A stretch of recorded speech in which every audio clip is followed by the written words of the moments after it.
Assalamualaikum warahmatullahi wabarakatuh. Perkenalkan, nama saya Anggun Citra, NIM S20 1920 dari Prodi Ilmu Kelautan, Institut Teknologi dan Bisnis Maritim Bima Makassar, angkatan 2021.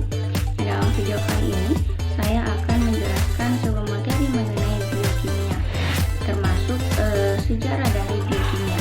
Nah, jadi biokimia merupakan ilmu yang membahas tentang zat-zat kimia penyusun tubuh makhluk hidup, serta reaksi-reaksi dan juga proses kimia yang berlangsung dalam tubuh makhluk hidup. Awalnya pada pertengahan abad ke-18, Carl Wilhelm Schell melakukan penelitian terkait susunan jaringan kimia pada hewan dan tumbuhan.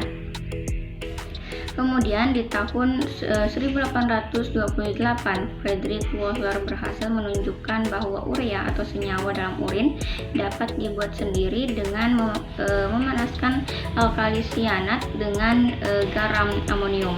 Selanjutnya, penelitian Edward dan Hans terkait fermentasi gula menjadi dengan menggunakan sel-sel ragi pun ikut menyumbang dalam perkembangan biokimia.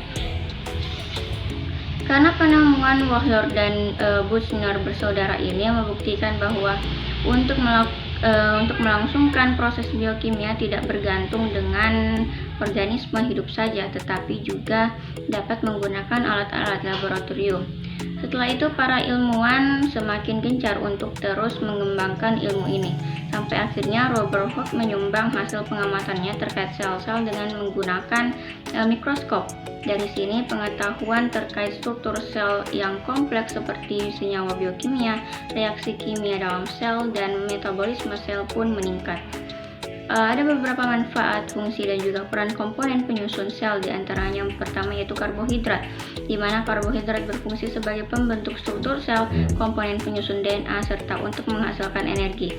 Berdasarkan gugus gulanya, karbohidrat dibagi menjadi dua jenis, yaitu monosakarida yang terdiri atas satu gugus gula dan disakarida yang terdiri atas dua gugus gula, serta polisakarida yang terdiri lebih dari dua gugus gula.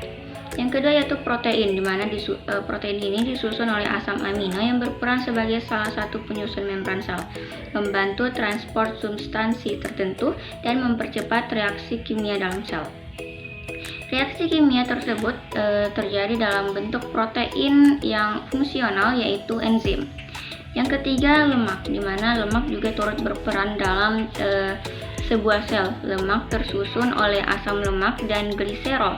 Lemak berfungsi sebagai komponen utama penyusun membran plasma. Dan yang keempat yaitu asam nukleat.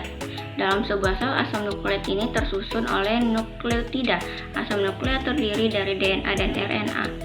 Asam nukleat itu sendiri berperan dalam mengatur pewarisan sifat dan sintesis protein.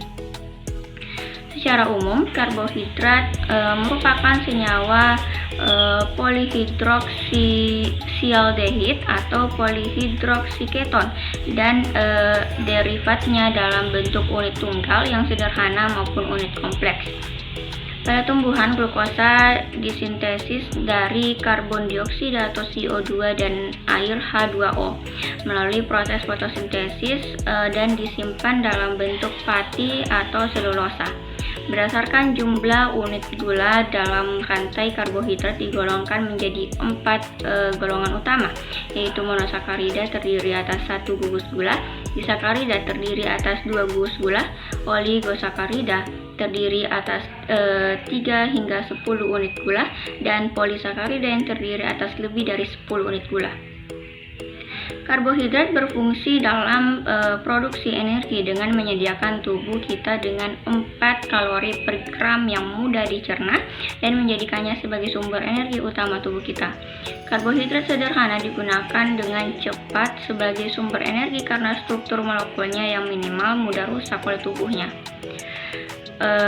Dan untuk analisis dari karbohidrat itu sendiri, kita dapat melakukannya secara kualitatif dan juga kuantitatif. Protein merupakan makromolekul yang terbentuk dari asam amino yang tersusun dari atom nitrogen, karbon, dan oksigen. Beberapa jenis asam amino yang mengandung sulfur yaitu metionin, cysteine, dan juga cysteine yang dihubungkan oleh ikatan peptida. Struktur protein dapat dijabarkan dalam 4 tingkat yang berbeda. Struktur primer protein merupakan urutan asam-asam amino dalam rantai polipeptida. Struktur sekunder protein merupakan substruktur lokal teratur dalam rantai utama, contohnya yaitu struktur helix alfa atau lembaran beta. Sedangkan berdasarkan klasifikasinya, protein dikelompokkan menjadi 2, yaitu protein serabut dan glubural. Protein serabut adalah protein yang terbentuk panjang dan paralel dengan beberapa ikatan silang. Protein ini bersifat kuat dan elastis, contohnya kolagen, keratin, aktin, dan miosin. Ada beragam fungsi protein bagi tubuh, mulai dari sumber energi, membentuk berbagai enzim dan hormon, hingga mendukung sistem kekebalan tubuh. Analisis protein ada 2, yaitu analisis protein secara kualitatif yang merupakan bertujuan untuk mengetahui ada atau tidaknya protein dalam suatu bahan pangan, dan juga analisis kualitatif yang dapat dilakukan dengan reaksi xanthoprotein, reaksi Hopkins-Cole, reaksi Milon, reaksi nitrosida, dan juga reaksi Sakaguchi. Mungkin hanya itu yang bisa saya sampaikan. Jika